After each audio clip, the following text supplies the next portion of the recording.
like a boss.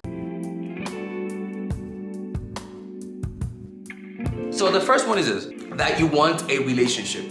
Most people are open books and say what's on their minds, especially most women. It's natural to talk about your plans for the future. The second thing is that people believe that being honest is actually a virtue. But honesty is a blunt instrument that also hurts. If you don't want to give up your power, you gotta learn to conceal those intentions that you want in a relationship. Always remember that people trust appearances. It's difficult to look beneath the surface all the time. As a result, you could then show them something with your words, tell them that you don't want a relationship with your words, but then with your actions, show that you want a relationship. That confusion, that desire and indifference that you show, which is desire with your actions, right? It could be that you give them a gift here and there, and your indifference with your words. In other words, I don't want a relationship. If he asks you to stay over, you say no. All of those things will create an increased attraction, okay? So, and the reason why is because, look, in the beginning of knowing him, make sure that you communicate that you don't like him that much. And that's the truth.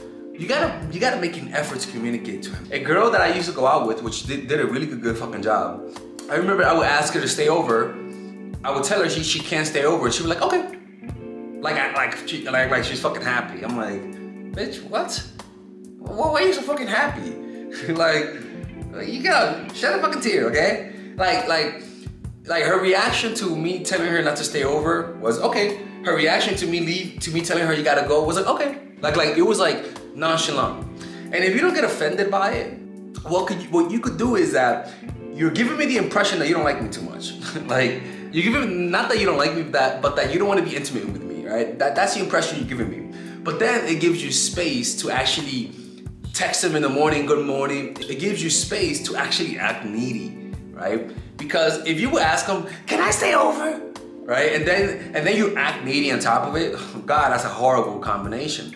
But what you do is that you, with your words, you show this interest. I don't want a relationship. I'm not looking for nothing serious. And with your actions, you actually show that you like him. So when you're with him, you cuddle with him, you text him, and you say good morning. You say, hey, I miss you, man. How you been? Like you act how you want to act, right? Like you don't change your actions. But because you're a needy motherfucker, as long as you, with your words, you say the opposite of how you actually act, that you don't want a relationship, that you're not looking for something serious, that you have a hard time falling in love, it will make him like you more, okay? Because he'll be confused. He'll be like, what the fuck? Like, she says this, but look at the way she acts. What the hell, right?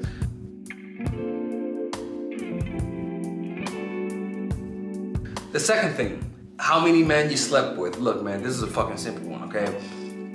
Men naturally are just judgmental.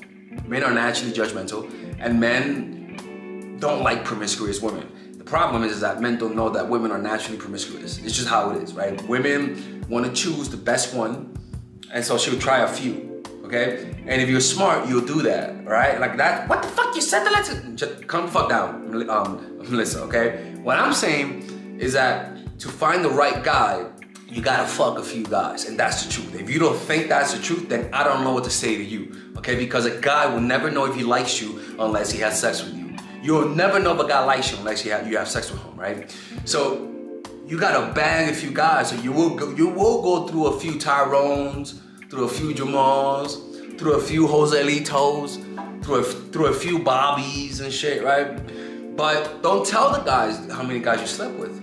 Right? If he says how many guys you slept with, keep it in 10. Keep that number in 10, okay? Just say 10 or 15, around that number, okay?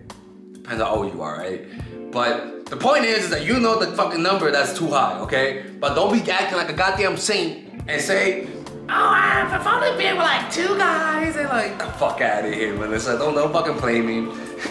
But I'm serious. Shut up, Melissa, okay? Get out of here, Melissa. Stop lying. Don't tell men how many men you slept with, okay? Don't be honest. Look, man. Like, the truth is that guys will judge you. Even if they act like they don't judge you. Like, if you're a woman who's pro-feminist, nothing wrong with that.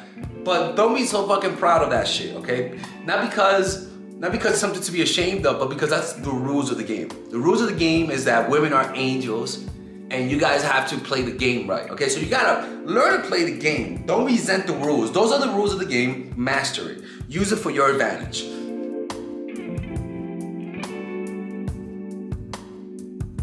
The third one. And by the way, this seminar is going to be called a Nice Girl Seminar, okay? Nice Girl Seminar.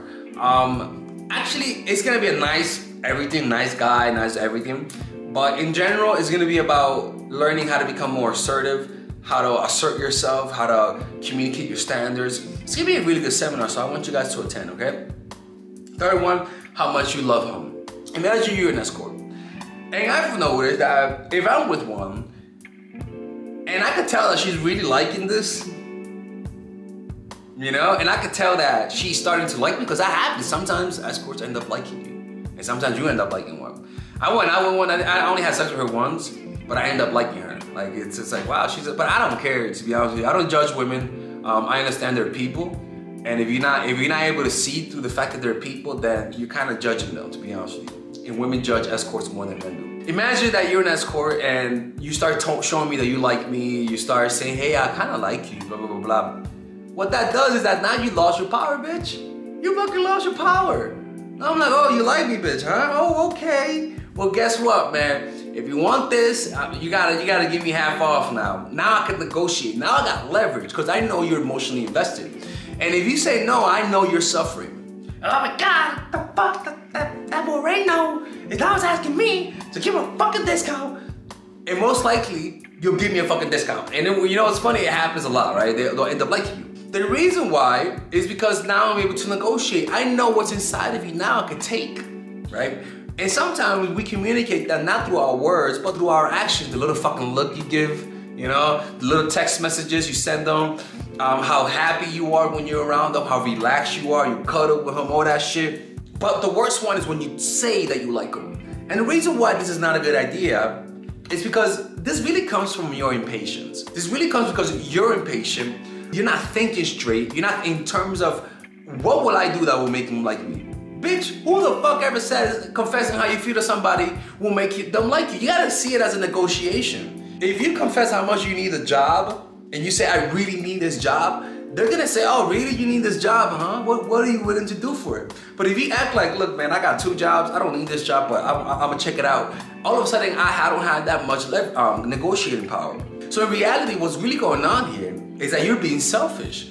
You're so impatient. You wanna get ahead of the thing. You wanna get there already, that you're like, hey, I like you, right? And you think you think there's fucking doves around you, little little fucking angels, and like the harp and the violin, and it's like, I like you, and it's like the fucking Disney movie. Bitch, that's not gonna fucking happen, okay? Most of the time when you confess how you feel, sometimes, unfortunately, some people end up getting turned off by that. They prefer to find out subtly through your actions, right? All right, ladies and gentlemen, if you guys ever want to learn how to use your feminine energy to influence people, learn how to use your masculine energy to become more assertive, and also learn how to blend both energies to improve your dating life, your spiritual life, honestly, your relationship life, your family life, your career life, this is the course for you. If I had to make a course for my nieces, I have 2 nieces, one is 19, and one is 15.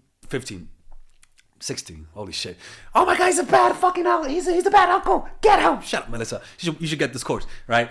And this is the course that I will make for them. So, for example, watch the curriculum, right? In the first week, we're going to be showing you how to establish a strong masculine foundation without letting it hurt your feminine energy.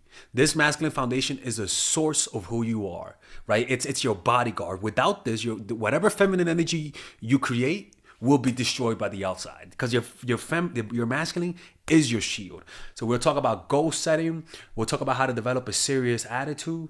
We're going to be talking about how to use more logic, how to use more goal-oriented behavior. It's more how to be a man. Now the next one is how to embrace the feminine energy, right? This one will teach you about how to minimize excessive masculine traits, developing self-awareness, healing abundant feminine energy, regulating your emotion, mastering voice qualities and facial expressions, surrendering control, and allowing pain to be felt. This is honestly, this will supercharge, like Kaioken, your masculine energy. After that, we have femininity in the workplace and how to be feminine in the workplace without letting people take advantage of you, and the nuances of how women on power should behave versus women who are subordinates in the workplace, and even the dress code. This is based on psychology, people. It's kind of insane. I'm actually excited about this one. The next week, we talk about navigating the labyrinth of male and female friendship. And this, a lot of women find confusing, so we talk about that.